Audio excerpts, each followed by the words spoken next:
오늘 46편 고라자손의 시 인도자를 따라 알라못에 맞춘 노래라고 제목이 붙어 있습니다. 이 알라못이라는 말은 그 원래 단어의 뜻은 처녀들 혹은 여성 이런 뜻을 갖고 있습니다. 그러니까 이 노래는 그 여성 합창곡 이런 의미로 해석해 볼 수가 있겠고, 어제 우리가 했던 사랑의 노래 그것은 소사님에 맞춘 노래라고 했는데, 이 소사님이라는 것은 그 백합화를 말하는 거예요. 백합화. 그러니까 백합화의 어떤 곡조? 그러니까 암사스매이라고 이렇게 곡조가 또 붙은 노래가 있고, 이 백합화라고 이렇게 붙여 있는데, 아마 그 당시 때 그 곡의 노래의 특징을 아마 말한 것 같아요. 사랑의 노래는 굉장히 백합화처럼 그렇게 아름답게 불러야 되는 어떤 장르인 것 같고, 또 암사슴 이런 것은 이제 아주 서글픈, 구슬픈 그런 노래풍을 말하는 것 같습니다. 이 알라못은 여성이라는 단어를 통해서 여성들이 합창하는 노래로 이렇게 부르라는 그런 악상 기호 같은 그렇게 해석들을 많이 합니다. 오늘 이 46편의 전체적인 내용은 창조주 하나님, 곧 하나님의 절대 주권, 이걸 강조하고 있는 내용이에요. 하나님이 이 온 세계 만물, 우주 만물, 그러니까 자연 만물, 나아가 인간의 역사를 주관하고 계신다라는 거예요. 그래서 누구든지 그분에게 피하는 자는 그분이 함께 하셔서 그분을 보호하신다, 능히 보호하신다라는 그런 주제, 메시지를 담고 있습니다.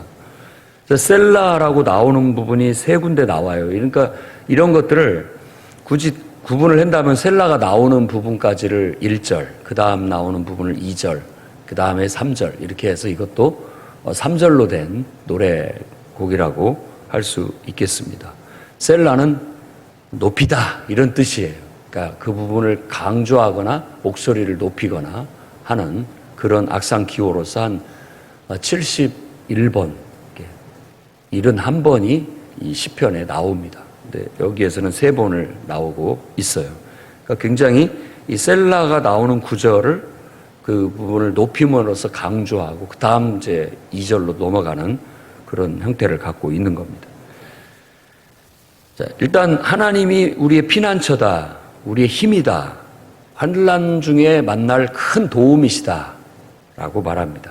그러니까 세상에 우리가 믿었던 사람들 혹은 또 우리가 뽑은 통치자들, 이런 사람들이 우리를 실망시키거나 잘못되게 행할 때 도대체 이거 어디다가 하소연을 할 수 있단 말인가 라고 했을 때, 우리는 만물을 창조하신 창조주의 권위 아래 나아가야 되겠고, 그분을 통해서 정의가 바로잡히기를 기도해야 할 수 있다라는 겁니다.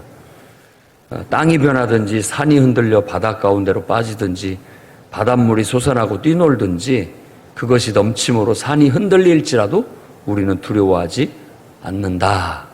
왜? 하나님이 우리의 피난처고 힘이고 환난 중에 큰 도움이시기 때문에.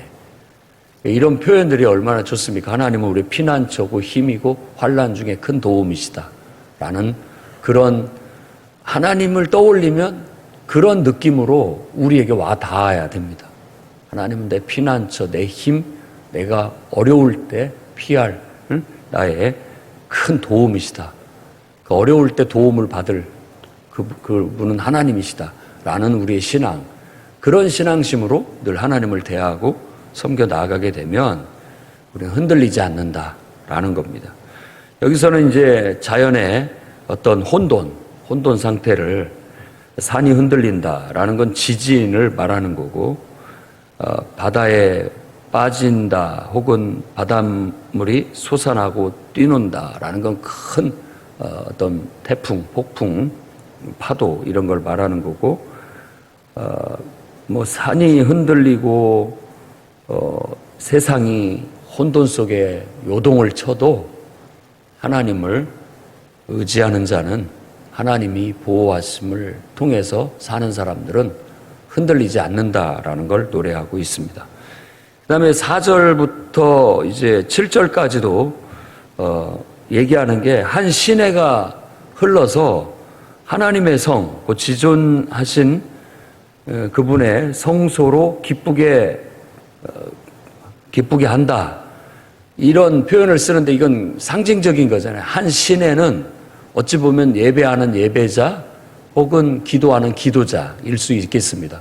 하나님을 사모하고 하나님을 향하여 우리 한 시내가 흘러 하나님의 성으로 흘러 들어가서 하나님을 그 성을 기쁘게 하듯이 옛날에는 지금은 도시는 다 이렇게 밑에 내려와서 평지에 있습니다만은 옛날 성들은 전부 산 위에다 졌어요.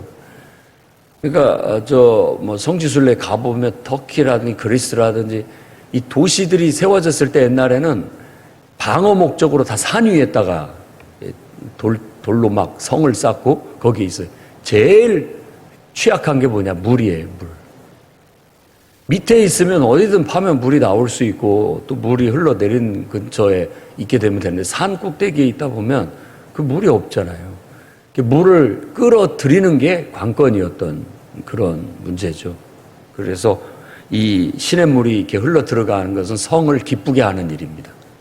성이 그 물줄기가 그 성을 중심으로 해서 흐르는 건 기쁘게 하는 일이죠.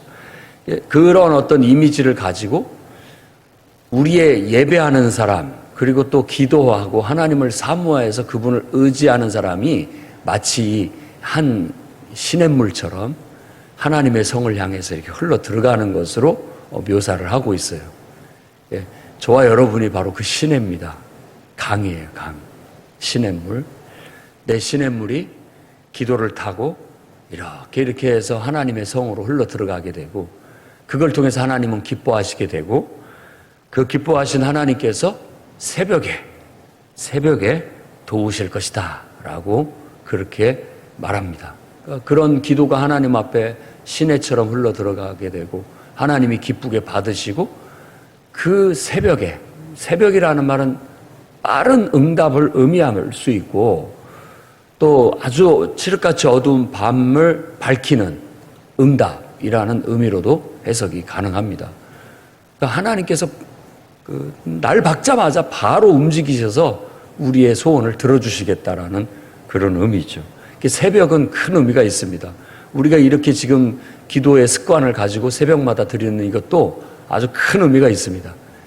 새벽 하루 나의 인생의 첫 시간을 하나님과 함께 한다라는 거 굉장히 의미가 있는 거고 이 시간에 또 하나님께서 우리 기도를 들으시고 응답하신다라는 것도 큰 의미가 있다고 볼 수 있습니다. 그래서 문나라가 떠들고 왕국이 흔들렸더니 그가 소리를 내심에 땅이 녹았도다. 만군의 여호와께서 우리와 함께 하시니 야곱의 하나님은 우리의 피난처시로다 라고 말합니다. 여기서는 이제 1절에서는 자연의 혼돈을 얘기했다고 한다면 2절에서는 문나라 그리고 성이라는 그런 개념을 통해서 어떤 전쟁의 혼돈 이런 이미지를 담고 있다고 볼 수 있어요. 그래서 문나라와의 전쟁, 어떤 국가 간의 혼란스러운 갈등과 전쟁 속에서도 하나님께서 지키시고 보호하신다라는 거예요. 늘 1절이든 2절이든 3절이든 늘 담고 있는 핵심 메시지는 하나님이 함께 하신다는 겁니다. 하나님이 함께 하신다라는 메시지. 그리고 8절에서부터 이제 11절까지 말씀. 와서 여호와의 행적을 봐라.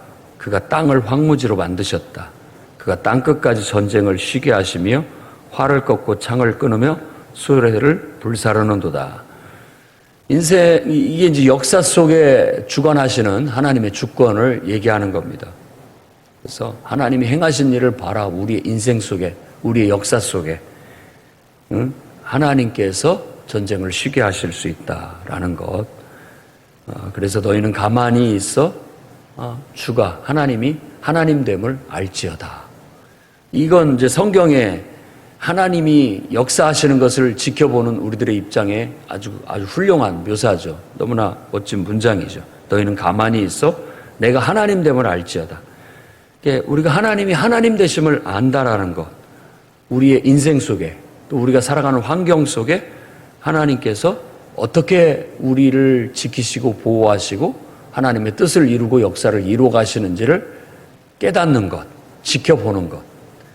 지켜본다고도 볼 수 있고 그렇게 하나님이 역사하시는데 눈에 보이지는 않지만 그걸 깨닫는 것이죠. 깨달음으로써 그걸 보는 겁니다. 요셉도 자기 인생의 여정 속에 결국은 나중에 이 모든 게 다 하나님의 인도하심이었고 하나님이 우리를 구원하시기 위한 계획 속에 있었구나라는 것을 보게 되고 깨닫게 되는 것처럼 우리도 우리가 살아가는 현실 그냥 내가 어떻게 이렇게 살아가는 것 같지만 다 눈을 뜨고 보면 하나님이 함께 하셨고 하나님이 보호하고 계시고 하나님의 계획 속에서 나를 이끌고 계시다라는 것도 어느 순간 깨닫게 되면서 자연스럽게 하나님을 찬양하게 됩니다. 하나님은 우리의 피난처시고 하나님은 우리의 힘이시고 환난 날에 큰 도움이시라고 감히 찬양하지 않을 사람이 누가 있겠습니까? 그래서 하나님을 늘 가까이 하시고 그분을 향해서 흐르시기를 바랍니다. 그분을 향해서 우리의 삶이 흘러야 됩니다. 그러면 하나님은 우리를 기뻐하시게 되고 하나님은 우리 예배를 받으시고 우리 기도 속에서 우리를 사용하시고 우리를 통해 하나님의 영광을 드러내시고 하나님의 역사를 이루게 될 겁니다. 우리 힘으로 또 어떤 세상의 힘으로도 해결할 수 없는 문제는 하나님이 하시는 거예요. 그래서 우리나라에 지금 휴전선으로 갈라져 있는 이 나라 문제, 이 주변 국가 6개 국가가 모여서 아무리 머리를 맞대고 싸매야도 쉽게 해결이 안 됩니다. 거의 불가항력적인 그런 이해관계에 첨예한 대립도 있고 해결되지 않는 문제들이 있어요. 근데 이런 것들도 하나님께서 개입하시면 의외로 쉽게 그냥 해결될 수 있다라는 거예요. 그게 바로 하나님의 역사인 것이죠. 우리는 그런 하나님을 믿고 그분 앞에 나아가 기도하고 그분을 의지하고 그분을 피난처 삼고 그분을 도움으로 여기고 날마다 여러분의 인생이 정말 하나님으로 더불어 충족되고 하나님을 더불어 해결되고 하나님으로 더불어 살아가는 그런 복된 인생이 되시기를 주의 이름으로 축원합니다. 기도하겠습니다. 오늘 소원 예물 드렸습니다. 이은정 집사님, 여호와께서 내 간구를 들으셨으며 여호와께서 내 기도를 받으셨습니다. 한 주간도 딸 유미의 하나님이 되어주심을 간절히 바랍니다. 기도했습니다. 거룩하신 하나님, 오늘 또 귀한 말씀을 듣습니다. 하나님은 우리의 피난처시요 우리의 힘이요 환난 날에 큰 도움이심을 믿고 고백합니다. 오늘도 그런 하나님을 의지하여 우리의 기도가 흐르게 하시고 우리 예배가 그 하나님의 거룩한 임재 속을 타고 들어가게 주옵소서. 그 속에서 하나님과의 기쁨에 정말 영적인 은혜와 축복을 누리게 하시고 하나님이 또한 응답하심으로 세상의 혼돈과 무질서와 복잡한 모든 악의 문제들을 바로잡아 주시고 응답하여 주시옵소서. 하나님의 놀라운 은혜가 우리를 통해 또 되려 세상에 흘러 들어갈 때 세상에 평화가 임하게 하시고 세상에 정의가 실현되게 하시며 하나님 나라가 선포되어지게 해 주옵소서. 오늘도 기도하고 예배하는 모든 성도들의 아버지 하나님, 저들의 인생이 하나님의 통로가 되게 하시고 복이 되게 해 주옵소서. 세상을 밝히는 등불이 되게 하시고 세상에 맛을 내는 소금과 같은 역할을 할 수 있도록 복을 내려 주옵소서. 귀하고 가치 있게 쓰임받는 복된 인생들 다 되도록 오늘도 한없는 은혜를 부어 주옵소서. 예수님 귀하신 이름으로 기도드립니다.